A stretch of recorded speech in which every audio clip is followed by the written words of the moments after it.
Hi மக்களே, நம்ம ஊர் சேனலில் கோலா உருண்டை தாங்க செய்ய போகிறோம். அது எதில் செய்ய போகிறோம்னா மீன் மேக்கரில் தாங்க, சோயான்னு சொல்லுவாங்கள்ல, அதில் தான் செய்ய போகிறோம். இதுக்கு ஒரு அரை மணி நேரம் ஊற வச்சுக்கோங்க. சுடு தண்ணி ஊற்றி ஊற வச்சுக்கோங்க. அப்புறம் நல்லா புழிஞ்சு கொரகொரப்பாக மிக்சியில் அரைச்சிக்கோங்க. பட்டை சோம்பு போட்டு அரைச்சி விட்டுக்கோங்க.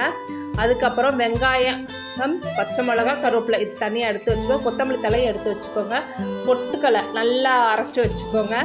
இதில் அப்புறம் நம்ம அரைச்சி வச்ச சோயாவும், பச்சை மிளகா, வெங்காயம், கொத்தமல்லி தழை, கருவேப்பிலை இதெல்லாம் போட்டு பிணைஞ்சிக்கோங்க.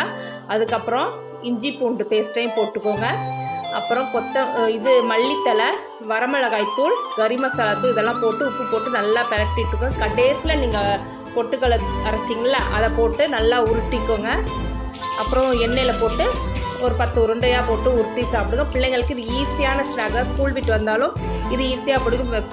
இன்னும் சிக்கன் பிடிக்காதவங்களுக்கு இப்படி